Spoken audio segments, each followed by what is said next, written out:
Let me ask you something. When you think of Germany, what comes to mind? Castles, cars, maybe some difficult history from school. But here's what nobody talks about. This country was literally flattened 80 years ago. I mean, completely destroyed. And somehow, it's now one of the most beautiful places on Earth. Here, snow-capped peaks touch skies that once echoed with the sounds of warplanes. Castles that were once fortresses now sleep peacefully above emerald lakes.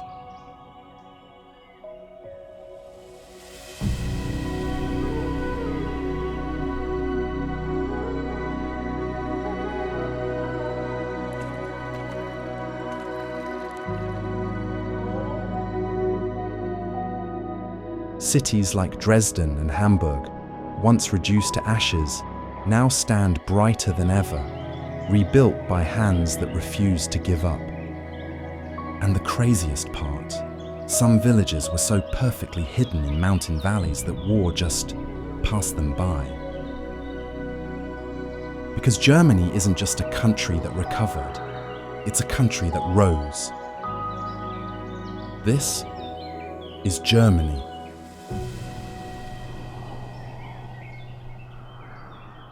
At nearly 3,000 meters, Zugspitze towers as the highest peak in Germany.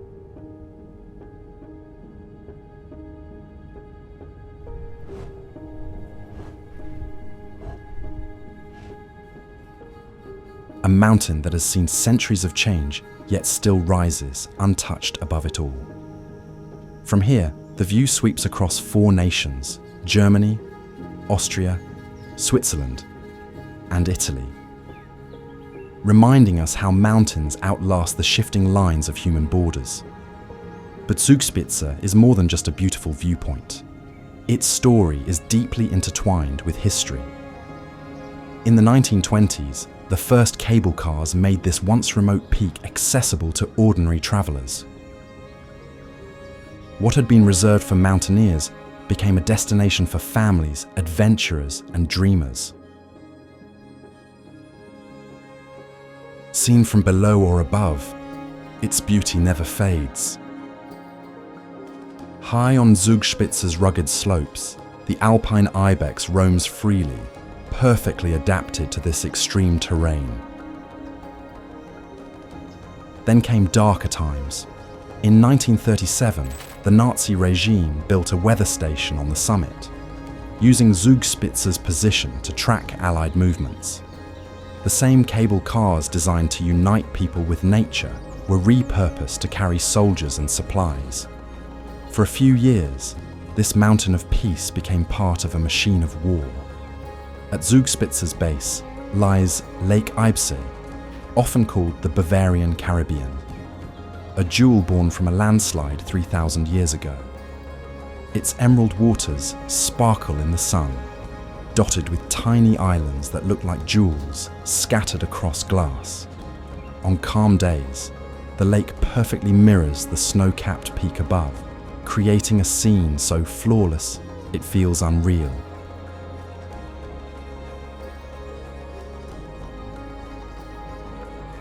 Modern cable cars now glide effortlessly to the summit, carrying not soldiers, but skiers, climbers, and travelers in search of beauty.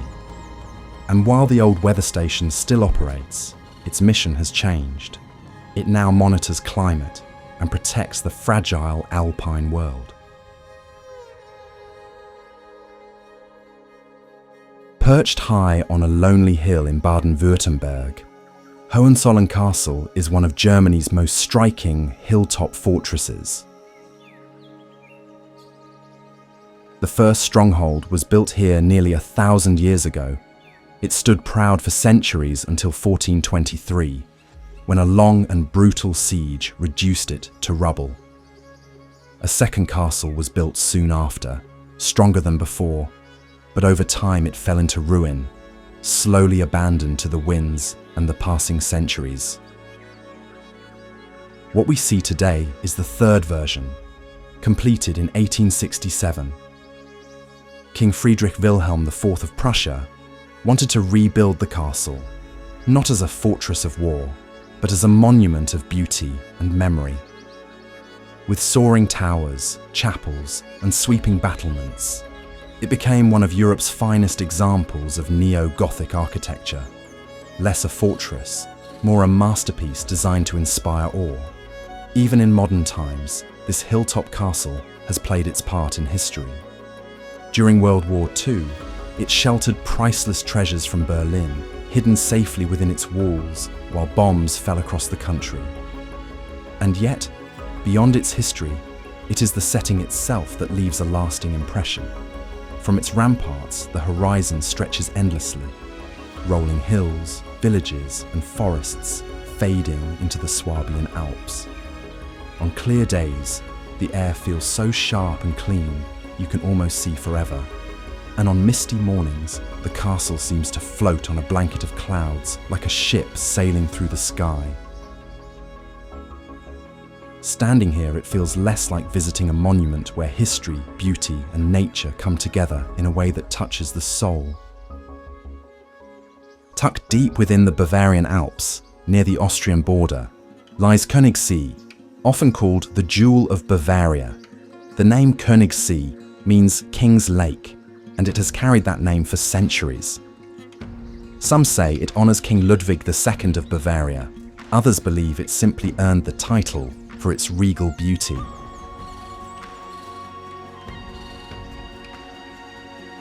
Either way, it's easy to understand why generations of visitors have been mesmerized by this place. For most of its history, Königssee was a remote, almost mystical place, reached only by fishermen who quietly navigated its waters. Their flat wooden boats, guided by skillful hands, are the ancestors of the electric boats still used today. Motorboats are banned here, keeping the lake untouched and serene. One of the most magical moments on any boat ride is when the driver plays a trumpet. The echo bounces off the cliffs, creating a sound that feels as old and timeless as the lake itself. Everywhere you look, Königssee captivates the senses. The lake lies perfectly still. Its waters is so deep, almost glowing green, reflecting the sheer cliffs and dark forests that rise straight from the shore. Morning mist drifts lazily over the water, softening the edges of the mountains and turning the whole scene into something dreamlike. In every season, the lake transforms. The sun sparks diamonds across its surface in summer, while winter wraps it in silence, with snow-covered peaks mirrored in the icy water.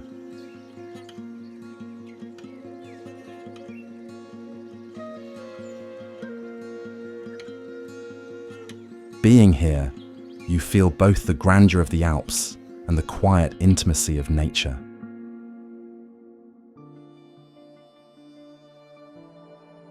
Dresden, perched gracefully along the Elbe River, is a city that seems to exist somewhere between history and a dream. Yet Dresden's beauty is inseparable from its scars. In February 1945, Allied bombings almost erased the city from the map. Tens of thousands of lives were lost, and the heart of Dresden lay in ruins, a city reduced to smoke and stone. But what followed was nothing short of remarkable. From the ashes, craftsmen, architects, and ordinary citizens came together to rebuild, stone by stone, detail by detail.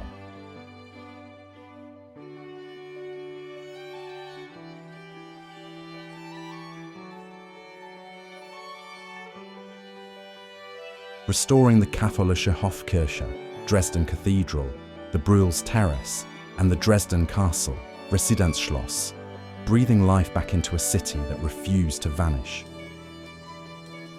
Today, Dresden is a city that carries its history in every street.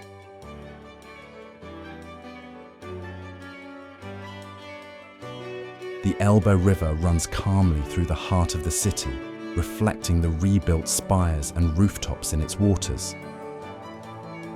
Walking along the cobbled streets, you notice the pastel-coloured buildings, each one repaired or rebuilt after the war, holding stories of survival and care.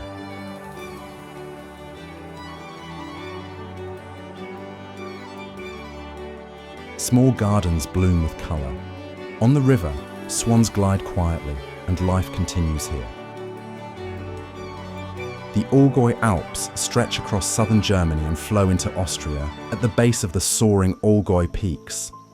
Hohenzollern is a residual lake in a basin carved out by glacial activity. It covers an area of 194 hectares and reaches depths of up to 10 meters. Its waters catching the changing light of the sky and reflecting the jagged peaks above. Formed during the last ice age, this glacial lake has long been a haven for locals and travellers alike. Tegernsee, Bavaria's largest reservoir, tells a more modern story. Created in the 1950s to manage flooding and provide hydroelectric power, it transformed the region's landscape, yet its wide waters and gentle shoreline now feel like they have always belonged here, framed by the dramatic Allgäu Alps. Scattered across these mountains, Bavarian villages seem frozen in time. Timbered houses with flower-laden balconies, cobblestone streets, and centuries-old traditions offer a glimpse into the daily lives of communities that have thrived for hundreds of years in these valleys. Kempten, the region's largest town, stands out as one of Germany's oldest settlements. Its roots stretch back over 2,000 years, to the days of the Roman Empire when it was known as Cambodunum. Walking through the town, you sense how layers of history have built the character of these villages.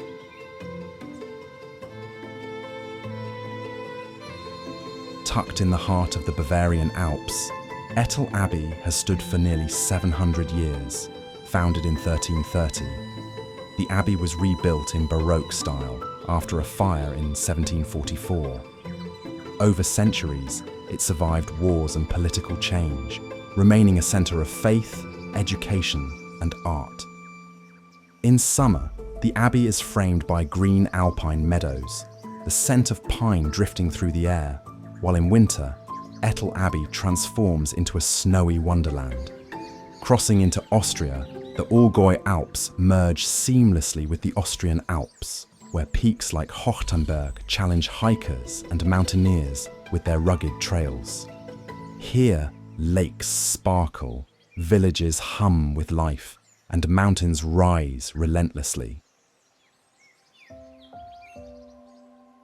High in Germany lies Schwerin, a city where history, culture, and nature intertwine. Often called the Florence of the North, Schwerin's roots stretch back over 800 years, built on the site of a former Slavic settlement. The city's name itself hints at its early days, meaning region of many animals, a nod to its wild landscapes. Rising from the lake is the majestic Schwerin Castle, perched on a small island. Its origins date back to the 10th century, and the castle we see today was reshaped in the 19th century by Grand Duke Frederick Francis II in a romantic historicist style inspired by French Renaissance architecture. Its towers and spires seem almost to float above the water.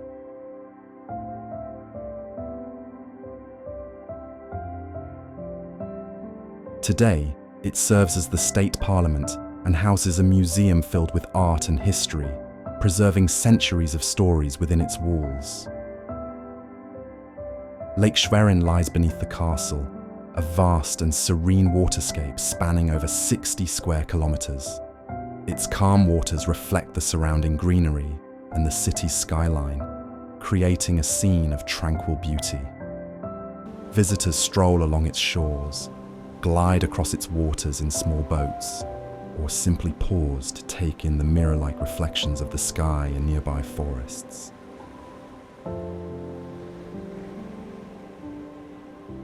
Nestled in the Bavarian Alps, Lake Tegernsee has been a place of inspiration and refuge for centuries.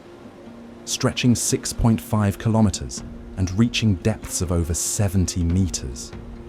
Its waters, fed by mountain streams and glacial melt, are so pure they could almost be drunk straight from the lake. By the Middle Ages, the settlements here had become lively hubs, connecting valleys and providing trade routes for local communities. In the 1800s, Bavarian nobility were captivated by the lake's serene beauty and built summer residences along its shores, blending elegance with the daily rhythm of village life. Over time, small floods and land adjustments shaped the shoreline, giving the lake its gentle curves and safe spaces for people to live and explore. Nearby, Walberg Mountain rises to 1,722 meters. Its slopes once used by villagers for grazing and alpine pastures. People have long walked its trails to reach the summit, where the view opens up to the full beauty of Lake Tegernsee and the surrounding valleys.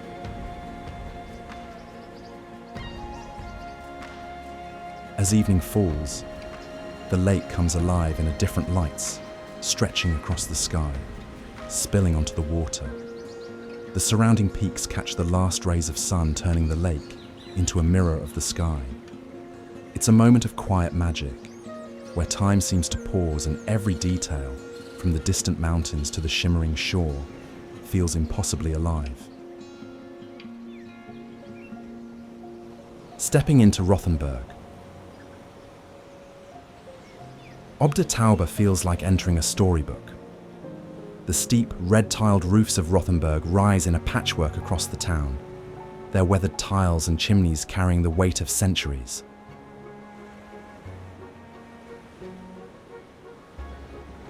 Founded in the 10th century, Rothenburg became a free imperial city. Its walls and towers, built to protect the town, have watched over generations, and remarkably, so much of its medieval charm remains today. The story of Rothenburg is one of resilience, a town that has withstood the test of time and conflict. During World War II, while much of Germany lay in ruins, this medieval town was spared from destruction. Allied forces had plans to bomb it, but the town's peaceful surrender saved its cobblestone streets, timbered houses, and centuries-old walls.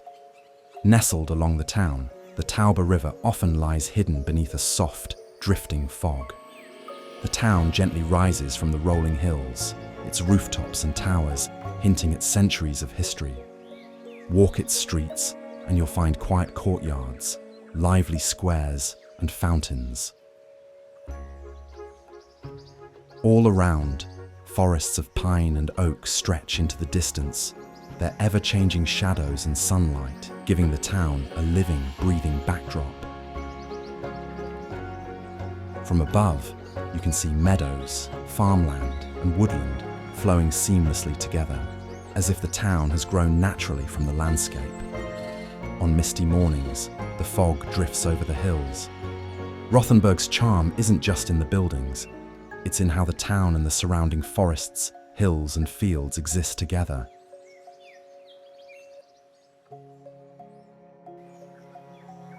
Perched high on a rugged hill, Neuschwanstein Castle doesn't just look like a fairy tale, it feels like one.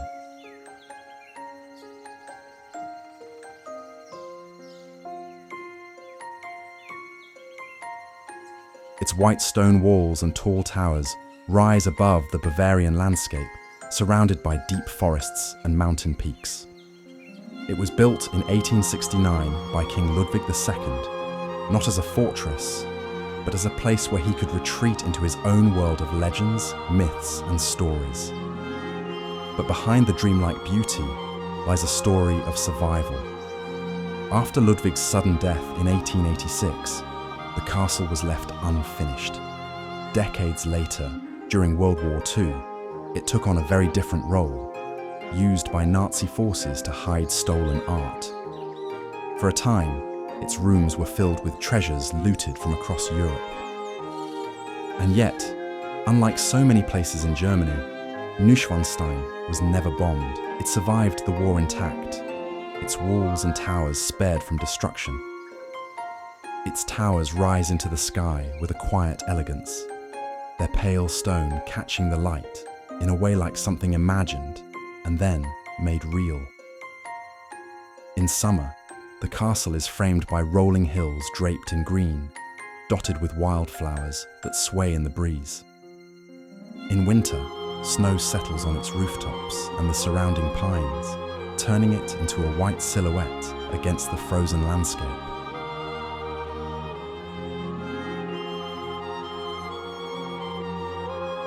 Neuschwanstein doesn't just stand, it enchants, shifting with the seasons, but always holding its timeless magic. Berlin is a city that carries its past openly. Walk its streets and you'll see history everywhere, from bullet scars left on stone walls to fragments of the Berlin Wall standing like reminders of division. This is a city that was bombed to ruins, split in half for decades, and yet it has rebuilt itself each time with an energy that feels unshakable.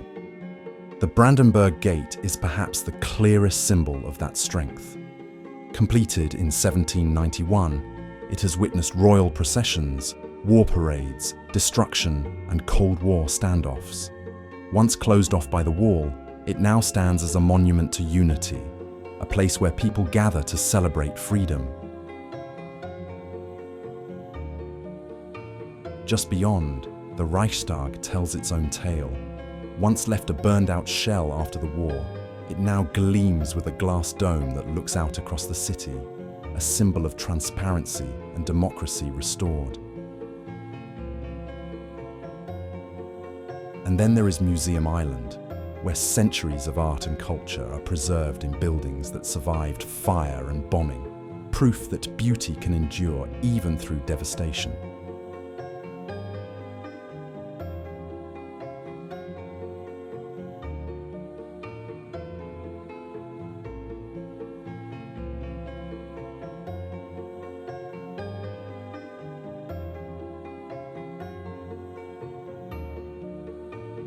Along the Spree, where rubble once lay, parks stretch green and alive.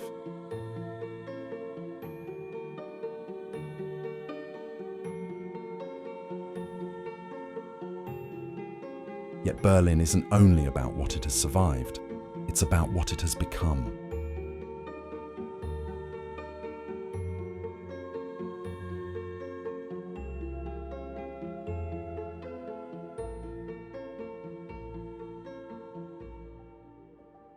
Rügen Island feels like a place caught between land and sea, shaped by nature and history alike.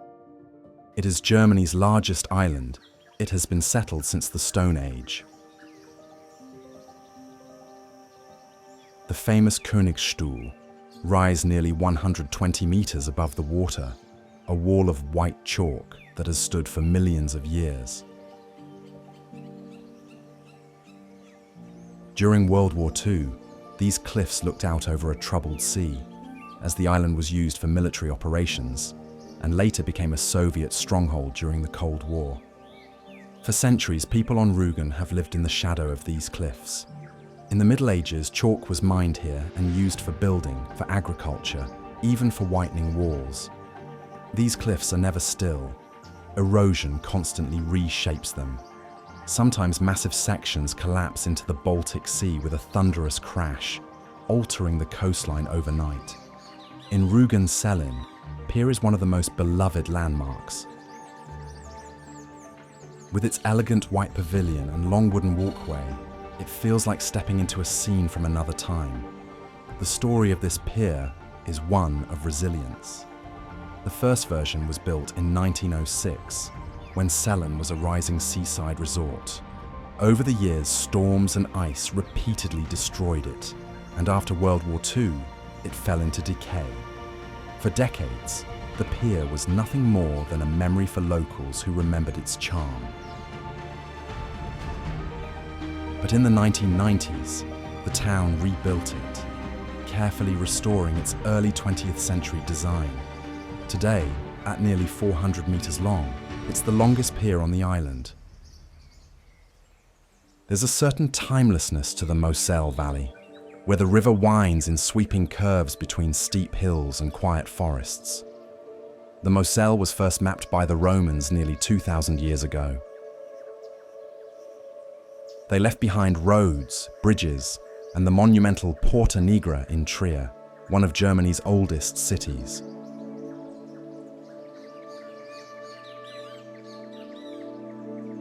In the centuries that followed, castles rose high on the cliffs, their towers guarding trade routes and protecting the towns below. Many of them, like Cochem Castle, has watched over the Moselle for nearly 1,000 years. First built around the 11th century, it became a symbol of power for the counts who ruled these lands. In 1689, during the 9 Years' War, French troops set it ablaze, leaving it in ruins for almost 2 centuries. What you see today isn't just a medieval fortress, it's also a story of revival. In the 19th century, a wealthy businessman from Berlin rebuilt the castle in a romantic neo-Gothic style, bringing it back to life.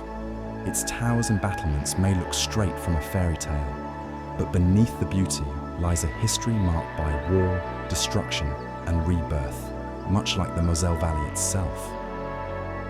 The 20th century brought destruction. Bridges were bombed, villages torn apart, and for a moment, it seemed this quiet valley might vanish beneath the weight of war. But the people rebuilt, stone by stone, and the river continued its course. Standing on a hillside and looking down at the river shimmering below, you feel as though history itself flows with the current.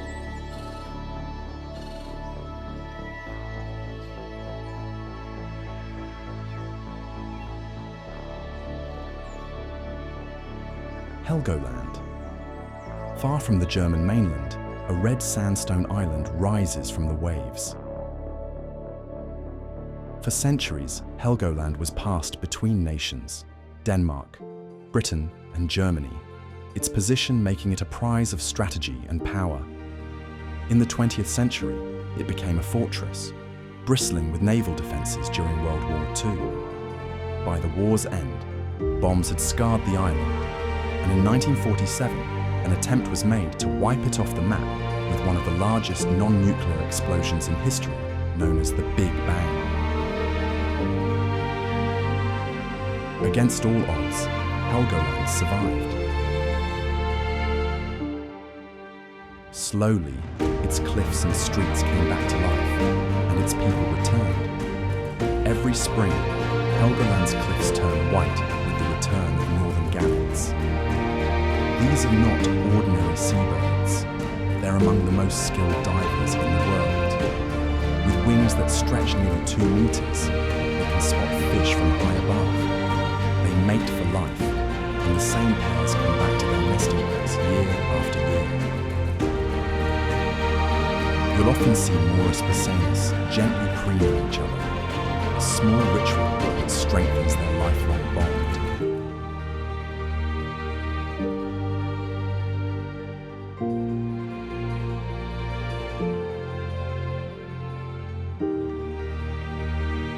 In the heart of Franconia stands the Würzburg Residence, a palace often called the German Versailles. Built in the early 18th century for the Prince-Bishops of Würzburg, it was designed by Balthasar Neumann, with contributions from Europe's greatest artists and architects. But like so many treasures of Europe, its survival was almost a miracle. In March 1945, during the final months of World War II, Würzburg was heavily bombed. Much of the city turned to ash in just 20 minutes. The palace too was engulfed in flames, its roofs collapsing, and entire wings reduced to ruins. For a moment, it seemed that centuries of art and history had been lost forever. Yet after the war, the long journey of restoration began.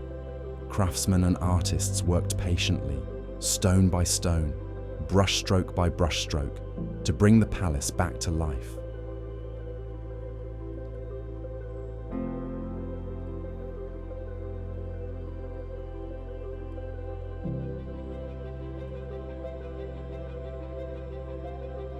Slowly, the Würzburg residence rose from the ruins.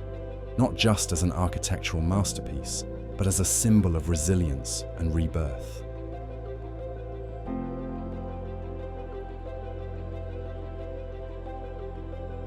Mittenwald takes on an almost storybook beauty.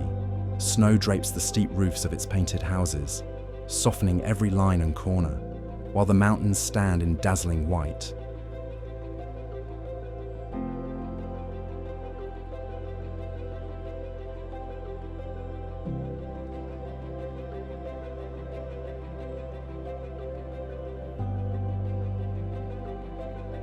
The village is transformed heavy with snow, slopes gleaming in the sun, and a stillness that feels timeless.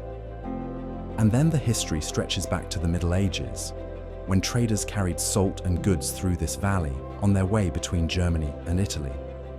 Its location made it a vital stop on one of Europe's great trade routes, shaping the life and character of the town. When war brought devastation to so many corners of Europe, Mittenwald was one of the few places that escaped untouched. Beyond the village, Fürchen Lake rests in a mountain basin, its clear waters reflecting forests and rugged cliffs. Nearby, Lauter Lake, tucked in the forest, is a still mirror where the mountains lean down to meet the water, and every breeze ripples the silence into motion. Walking in Mittenwald today feels less like visiting a place and more like stepping into history that never broke.